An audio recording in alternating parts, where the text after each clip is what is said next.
네, 2부의 첫 번째 순서는 주도 섹터 공략으로 이어가도록 하겠습니다. 오늘은 IM증권 신사업추진팀 염정 차장님과 함께합니다. 안녕하세요. 네, 안녕하세요. 네, 오늘 앞서 오프닝에서 말씀드린 것처럼 실적 발표에 이제 첫 출발을 딱 삼성전자가 열어줬는데 우려했던 대로 이제 좀 실망스러운 결과물을 꺼내 들었습니다. 이례적으로 사과문을 내놓기도 했었고요. 일단은 어제 상승분에 모두 다 시장이 반납하면서 또 2,600선 아래에서 움직이고 있습니다. 자, 전략부터 시장 큰 틀에서 먼저 체크해 볼까요? 네, 지금 지수 같은 부분은 삼성전자의 영향을 좀 받으면서 정말 좀 사실 쉽지 않은 구간이 있죠. 2,600선을 전후로 움직이면서 2,600선에 대한 지지도 지금 좀 어려운 상황이다라고 좀 보고 있고요. 삼성전자 오늘 잠정 실적 발표에서 시장에서는 이 부분에서 이제 앞으로의 반도체 섹터라든지 전체 지수에 대한 방향성을 좀 가늠할 수 있었는데 오늘 삼성전자도 좀 기대에 못 미치는 실적 발표 나오고 앞서 말씀하신 대로 이제 사과문까지 이례적으로 좀 나오면서 여전히 삼성전자로에 대한 외국인의 수급은 돌아서는 데는 좀 시간이 걸릴 것 같다라는 생각이 듭니다. 그렇게 되면 지수, 코스피 지수 같은 경우에는 여전히 이제 2,600선에 대한 공방을 지속될 것으로 예상을 하고 있고요. LG전자도 오늘 실적에서 실적 발표 잠정 실적 나왔는데 여전히 좀 이제 시장 기대치보다도 이제 하회하는 실적이 나오면서 오늘 하락폭을 좀 키우고 있는 상황입니다. 일단 3분기 실적을 봤을 때 전반적으로 전기전자라든지 전반적으로는 2분기 실적이 상당히 좀 괜찮았었기 때문에 상대적으로 3분기 실적에 대한 기대감이 좀 살짝 낮아진 상태다라고 좀 볼 수 있겠고요. 이제 앞으로 이제 순차적으로 새로운 또 섹터에서의 잠정 실적 발표 나올 거고 그런 부분이기 때문에 섹터에 지금 어떤 순환매가 좀 나타나지 않을까라고 좀 생각하고 있습니다. 네, 섹터에 순환매가 나타나지 않을까라는 부분까지 좀 짚어주셨습니다. 그러면 삼성전자 이제 개별적으로 전략을 챙겨보도록 할게요. 6만 원도 사실 좀 우리 입장에서 굉장히 실망스러운 주가였거든요. 근데 여기서 더 바닥에 있는 걸지 59,000원대까지 오늘 장 초반에 또 내려가기도 했었죠. 어떻게 보면 국민 간판주인데 이렇게까지 좀 굴욕적인 모습을 계속 보여줘도 되는 것인지. 사실 반도체 전반으로 봤을 때는 삼성전자 제외하면 또 괜찮거든요. HBM 관련해서는 차라리 이쪽을 봐야 될지 궁금합니다.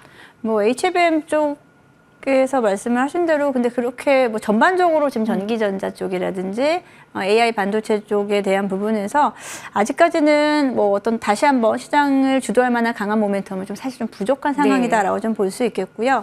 삼성전자를 먼저 좀 말씀드리면 최근에 이제 연일 한 2달 가까이 외국인들의 이제 거센 매도세가 좀 나타나고 있는데 좀처럼 이제 매도의 폭이 줄어들고 있지 않습니다. 그러면서 사실 거래량은 사실 상당히 많이 늘었어요. 그게 대부분 다 이제 매도에 대한 부분 수급으로 일어났다라고 생각하고 있는데요. 여기서 이제 제일 중요한 부분이 아무리 개인들이 좀 받쳐준다고 해도 어떻게 보면 대규모 매도 물량에는 좀 받쳐지긴 좀 쉽지 않은 상황이다. 그래서 6만 원 선에 대한 부분 한번 살짝 흔들림이 지난주에도 있었죠. 6만 원 선 살짝 깼습니다만 일단은 하방을 그렇게 크게 잡지는 않습니다. 하방을 그렇게 크게 열려져 있는 상황은 아닙니다만 강한 반등 구간이 나오기에는 좀 시간이 좀 걸릴 수 있겠다라고 좀 생각이 들고요. 그래서 지금 좀 6만 원 밑으로 내려갔다고 해서 좀 비중을 좀 과감하게 늘린다거나 그러기에는 좀 약간 시간차를 두고 좀 생각하셨으면 좋겠다. 조금 좀 보수적으로 지금 좀 시장을 지켜봤으면 좋겠다라고 말씀드리겠습니다. 네, 삼성전자 관련해서는 다소 보수적으로 우리 좀 지켜보자 말씀해 주셨고요. 자, 그러면 HBM 관련한 종목들은 어떻게 대응하면 좋을까요? HBM 관련된 종목들도 예를 들어 SK하이닉스 같은 경우에도 삼성전자보다는 사실 흐름은 그래도 양호하다라고 좀 볼 수 있겠지만 최근에 엔비디아 같은 경우에도 시장에서 받아들여지는 엔비디아가 여전히 HBM이라든지 AI 반도체에 대한 수요는 여전히 강력하다라고 이야기했습니다. 시장은 그것을 예전처럼은 좀 강하게 받아들이지 않는 상황이다라고 좀 생각하고 있고요.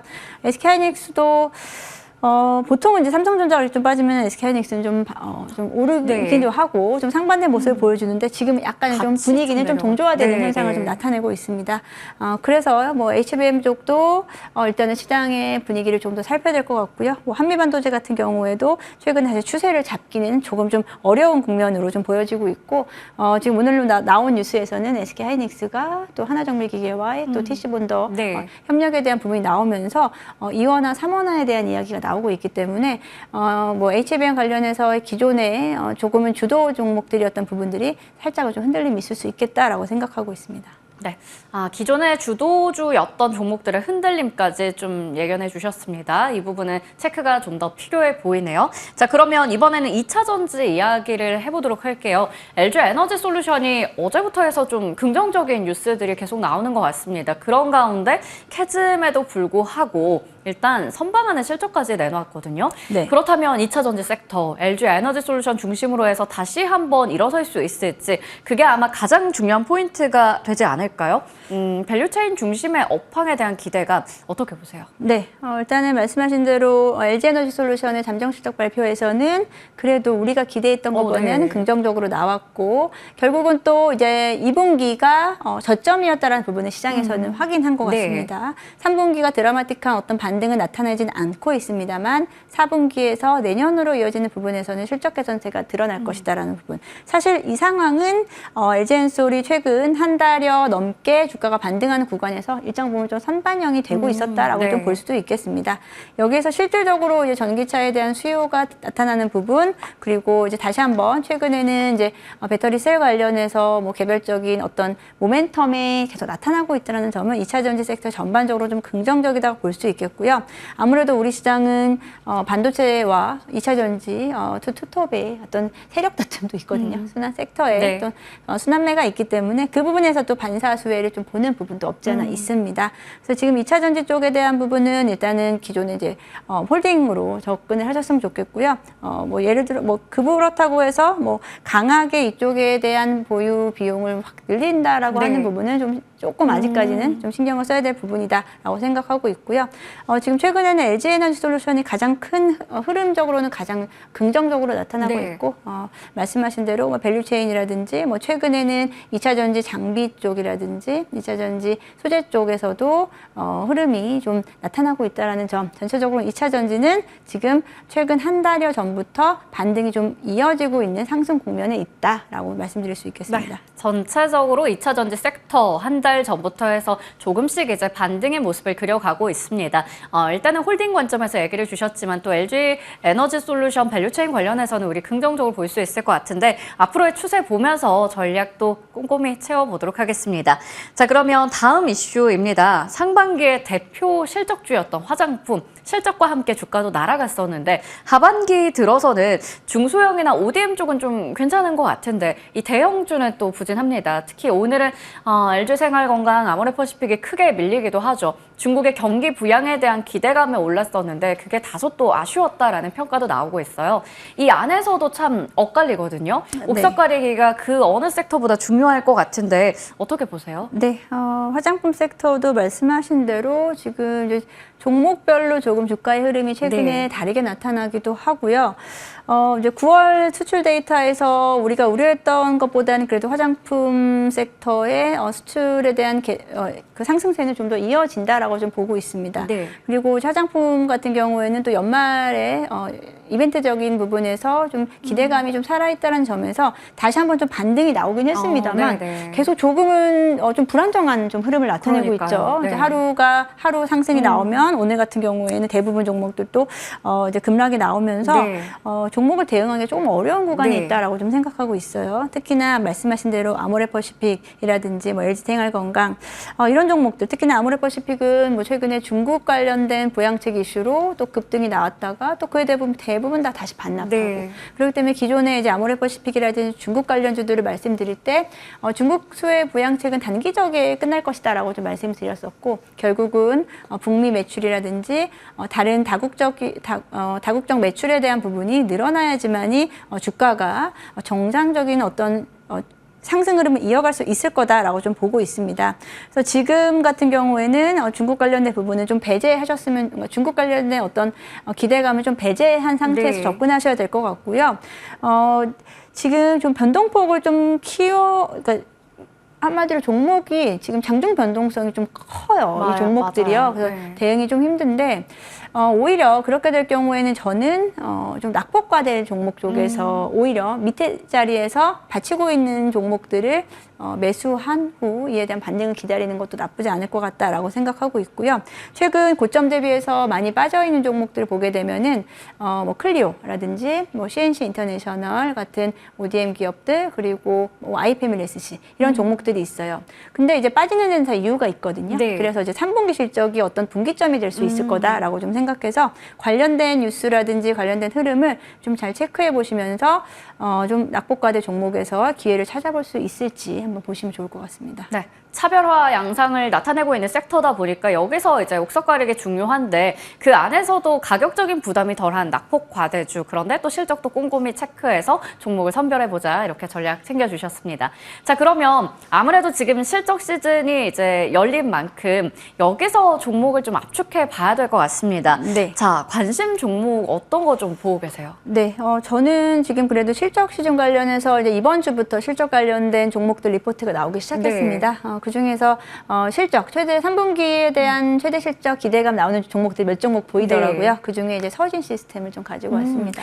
서진 시스템 최근에 또 ESS 시장에서 독보적인 좀 네. 지위를 누릴 것이다. 뭐 이런 얘기 나오면서 잘 가고 있습니다. 좀 포인트 몇 가지 짚어주시겠어요? 네, 뭐 서진 시스템 같은 경우에는 뭐 실적으로만 보게 된다라면은 상당히 지금 주가 수준의 최근에 이제 어떤 조정이 좀 아쉬웠던 상황인데요. 네. 3분기에 이제 최대 매출액을 보여줄 것으로 예상을 하고 있고요. 연간 기준으로 했을 때 지난해 매출액이 7,700억 원 정도였어요. 근데 올해 1조 3천억 원 정도가 넘을 것으로 예상되는 만큼 빠른 매출 성장세를 보여주고 있고 여기서는 ESS 시장의 수요 급증에 따른 ESS 분야에서의 매출 성장세가 눈에 띕니다. 그 외에도 이제 반도체 장비라든지 그리고 뭐 전기차 부품이라든지 통신 장비 쪽에 대한 고른 사업 분야가 전반적으로 다 지금 잘 이루어지고 있고요. 그렇기 때문에 지금 실적 관련주로 주목을 좀 받을 수 있는데요. 이 종목 같은 경우에는 7, 8월에 이제 고점이 한 4만 원 근접했었어요. 한 3만 8천 원대까지 근접을 했었는데 거기서 이제 추가적인 상승이 못 나오고 조정이 좀 깊게 나왔다는 네. 점. 최근에는 다시 한번 좀 반등이 나오는데 ESS 쪽에 대한 부각도 있지만 결국은 또 이제 3분기 실적에 대한 기대감으로 인해서 이 종목은 최근에 이제 상승이 최근에 좀 반등이 나오면서 살짝 좀 올라왔어요. 하지만 여전히 기존의 이제 목표가 대비해서는 룸이 여전히 많이 남아있다라고 생각하면서 실적 관련주로 좀 챙겨보시면 좋을 것 같습니다. 네, 실적 관련주인데 아직까지도 좀 밸류 측면에서 매력이 있다라고 보십니다. 상승 룸이 열려 있다. 서진 시스템 확인해봤고요. AS 하나 받고 마치도록 할게요. 8월에 주셨던 류일 로보틱스 최근에 상승 탄력 더 붙은 것 같아요. 8월 13일 기준으로 해서 최고가 기준 상승률 49%대입니다. 와, 오늘도 4만 원 딱 예쁘게 찍고 지금 38,000원대에서 거래되고 있는데요. 추가 전략 주신다면요? 네, 이 종목은 이제 제가 8월에 드릴 때 말씀을 드렸던 부분이 조금 점차 가시화됐습니다. 한 두어 달 지났는데 말씀드릴 때 이제 SK에서 투자를 받았다라고 말씀드리면서 SK와의 협력 관계가 조금 더 공고해질 것이고 그 사이에 나온 이슈로 본다면은 SK 온 쪽에서 이사회와 감사를 선임한다는 뉴스가 좀 나오면서 조금 더 이에 대한 매력도가 좀 커진 것 같습니다. 네. 여전히 이제 SK와의 협력 관계를 통한 앞으로의 성장성이 주목이 된다라고 볼 수 있겠고요. 그에 따라서 주가는 뭐 최근에 사실 조정 거의 없이 지금 가고 있거든요. 그래서 가지고 계신 분들은 지금 여전히 홀딩으로 접근하시면 좋을 것 같고요. 문제는 이제 새로 신규 매수를 하고 싶으신 분들일 겁니다. 조정이 아주 크게 나올 것이라고는 좀 예상을 하지 않고 있고요. 단기적으로 조금 시장의 흔들림이라든지 단기적인 주가 조정이 있을 경우를 좀 기회를 노리시면서 신규 접근하시면 좋을 것 같고요. 율로보틱스 연말까지 긍정적인 흐름 이어갈 것으로 예상하고 있습니다. 네, 로봇 섹터 안에서도 확실히 그 대기업의 투자라는 모멘텀에 있는 쪽에서 말씀해 주셨던 종목이에요. 네, 맞습니다. 너무 좋은 타이밍에 딱 유일 로보틱스 얘기해 주셨고 말씀드린 것처럼 우상향 기조를 잘 보여주고 있습니다. 연말까지도 홀딩 관점에서 볼 수 있겠고요. 신규 진입을 노린다면 단기 눌림목을 공략해보자. 이렇게 정리해 보겠습니다. 자, 지금까지 IM증권 신사업 추진팀 염정 차장님과 이야기 나눠봤습니다. 고맙습니다. 네, 감사합니다.